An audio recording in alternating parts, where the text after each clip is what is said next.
लेकिन ऐसा क्या आयुर्वेद में लिखा है उससे तो? क्या लिखा है? आयुर्वेद में लिखा है वैदिकानाम संपाद्या कपाट समुद्र भवान। बस बस, अब ये श्लोक वगैरह तो रहने ही दीजिए। इसे सुनकर मेरा डर और भी बढ़ जाता है। हम यही बताइए कि करना क्या चाहिए। बहुत सावधानी से रखना होगा। वो तो ठीक है, लेकिन किस बात से सावधान रहना होगा? साफ साफ यही बताइए ना। मैंने तो पहले ही कह रखा है उसे बाहर बिल्कुल ही नहीं जाने देना होगा। जरा से बच्चे को दिन भर घर में बांधे रखना तो बड़ा मुश्किल है। तो आप ही बताइए और कीजिएगा क्या? ये जाने कि धूप और हवा तो दोनों ही तो उसके लिए विष के समान है, इसीलिए आयुर्वेद में लिखा है अब मारे जोरे कहां से काम लाया हलीम। अच्छा अच्छा, अब ये शास्त्रों को तो आप रहने ही दीजिए।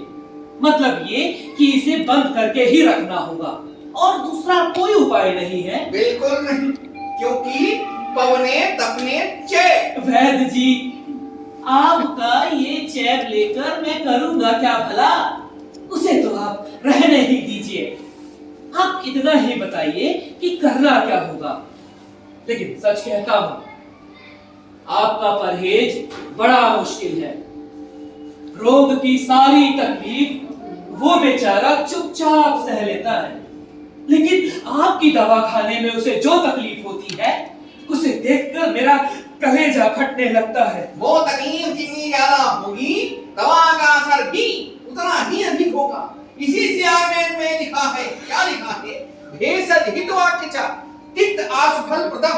अच्छा अच्छा तो दत्त महाशय, अब मैं चलूं।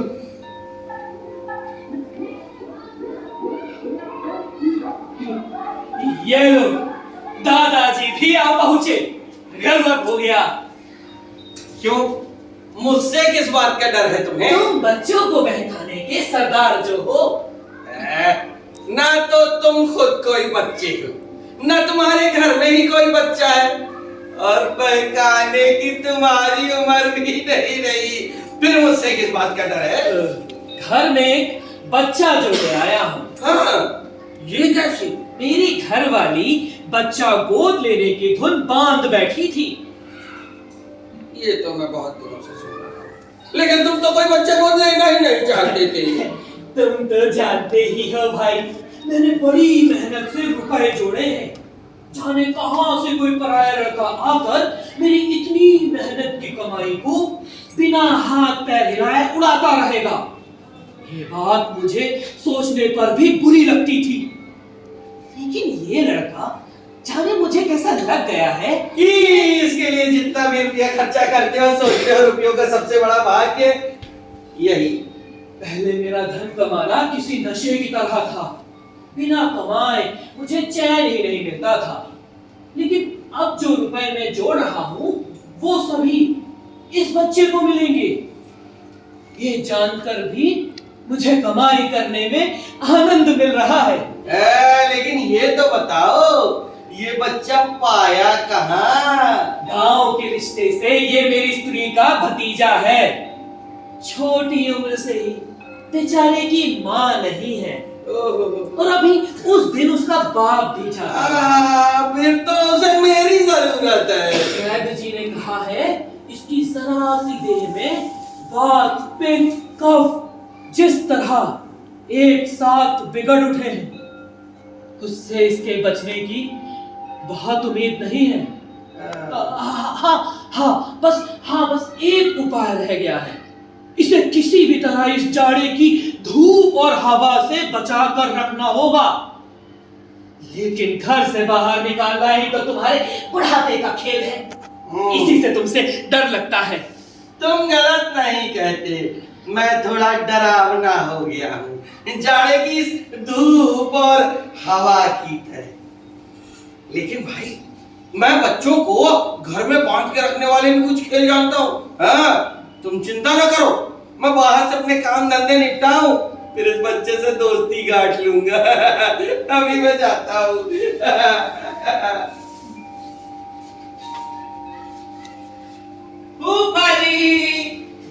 क्या है अमल? फूफा जी, क्या मैं उस पर आमदे तक भी नहीं जा सकता हूँ?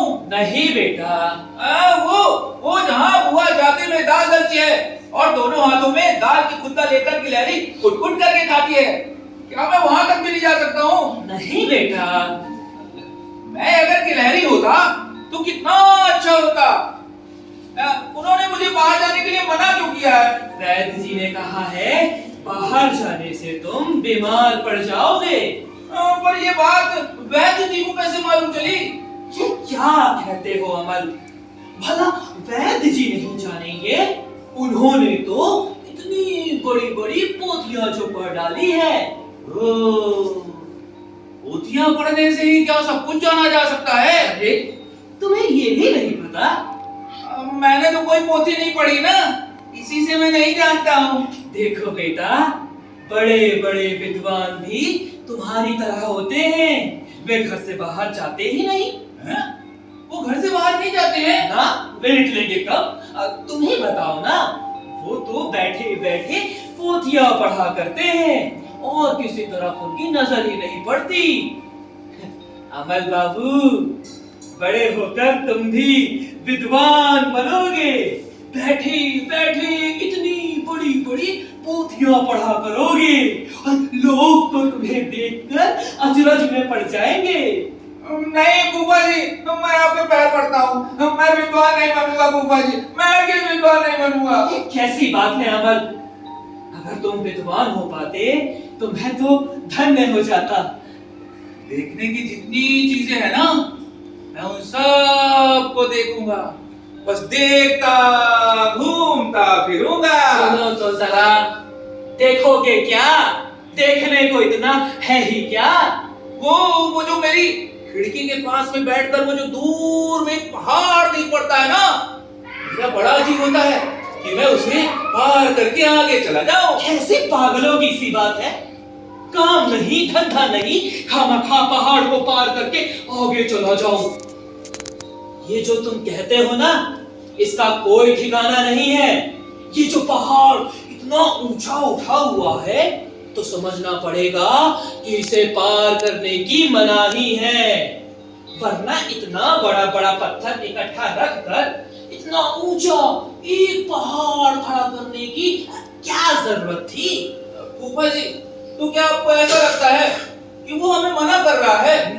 लेकिन मुझे तो ऐसा जान पड़ता है कि धरती बोल नहीं सकती है, इसी से अपने दोनों हाथ ऊपर करके हमें बुला रही है। बहुत दूर के जो लोग खिड़की के पास बैठे रहते हैं ना, वो लोग भी वो पुकार सुन पाते हैं, लेकिन विद्वान लोग नहीं सुन पाते फूफा जी। क्योंकि वो लोग तुम्हारी तरह पागल नहीं है ना, वो तो सुनना ही नहीं चाहते। कल मैंने अपने जैसे पागल को देखा था। सचमुच? सुनो तो सही, वो था कैसा?